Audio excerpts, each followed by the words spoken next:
Well, good morning. I too am glad to be here this morning. I think my seat was a little bit warm when I walked into this room, and my seat keeps getting hotter and hotter as the day goes on. I received the guidance from the Department of Education on August 27th, so I've had a month to be able to think about the challenges, the new opportunities, the change in metrics on how we're going to evaluate which schools are making sufficient progress and which aren't. And I'm trying to imagine what it's like for those of you who have had a narrow band of focus and are hearing all of this put together, how complicated it truly is. And what I'd like to reinforce for you is that when you have some time to think about it and put the pieces together and actually recognize that there are strong common threads that are running through all of these requirements, and that for the first time in my educational career, it seems like we're really talking about systemic change where every road is leading to the same place. And there is power in that. When we get through the confusion and we get through the complexity, I think there is really going to be some synergy that's been garnered by focusing on the same four components in all of our work. So bear with me. My plan today was this morning I would just share with you 3 brief slides, just enough to pique your interest in school improvement, knowing that for many of you, if you don't have schools in steps 3, 4, 5, or districts in improvement, you don't really think that much about school improvement being something of interest to you. What you know now, I think, is that while I wanted to step into this sort of in a sensitive, careful way, David didn't necessarily think that was necessary, and so he sort of let you know that what's happening in district and school improvement is going to happen everywhere. It is the metrics that are going to be used in Race to the Top, in SFSF, and probably in the reauthorization. So while I was going to be careful, I really liked his bullet point. Changes are so extensive that it's hard not to think of them as a draft revision of ESEA's unsuccessful sections.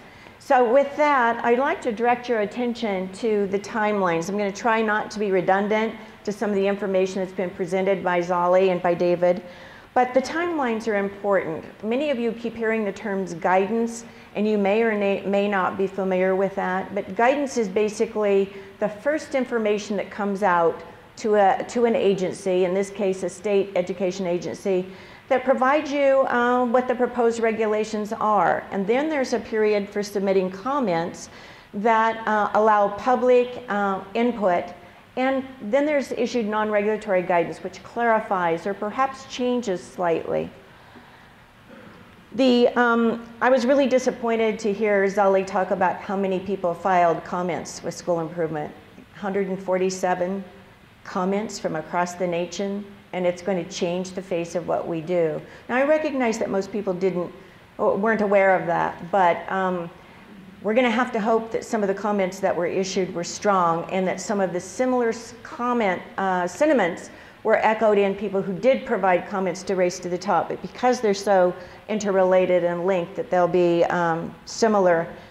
I wanted to provide you that baseline of information because if you go in and read the guidance that was provided, it sounds very definitive, as this is absolutely what's going to happen, and yet it's still subject to the 30-day comment period. And in school improvement, as you saw, we're the only division within the agency that will need to apply for the money. So our applications are our opportunity to customize that to the context of the state of Washington. So when that final guidelines come out and an application packet comes out, we'll try our best to make this fit the regulations and fit the kind of work that many of you have been engaged in the state of Washington. That's further complicated by that last bullet, that there's been some confusion about the use and delivery of funds. And some people from our Title I office and from my office had an opportunity for an hour-long conference with Dr. Stevenson on Friday. And it's really about 2 issues. One issue is when are the 103G monies going to come, and the ARA monies are going to come.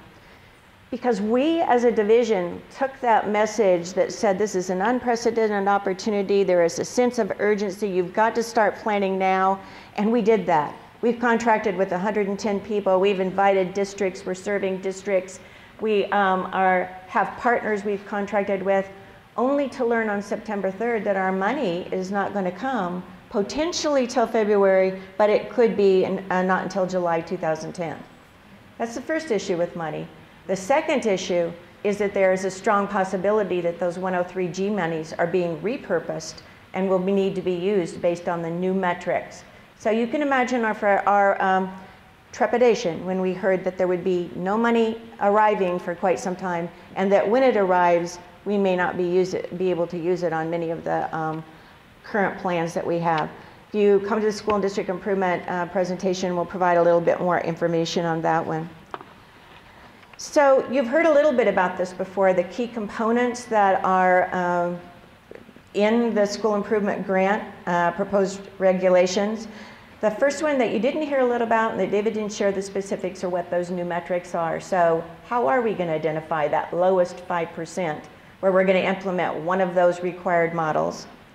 You heard a little bit about how we're going to identify different tiers of schools, and that for the first time, Title I eligible secondary schools may be eligible for services.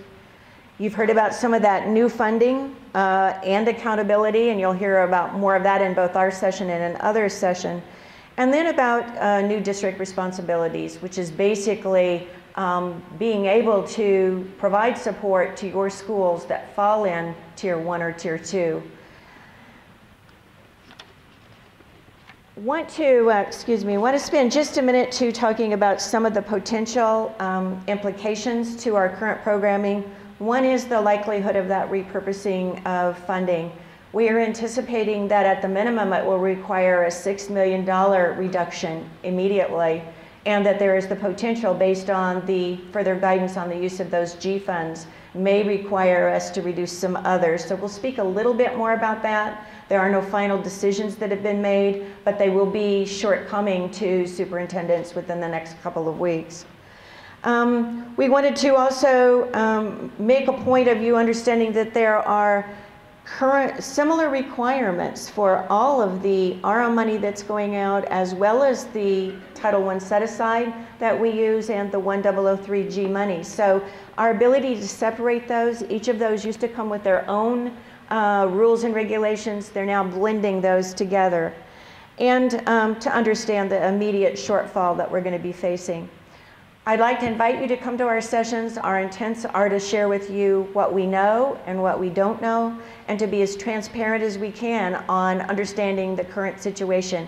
And then once again, I would remind you that there are components of these guidelines that many of you will say, this is what we've been asking for a long time.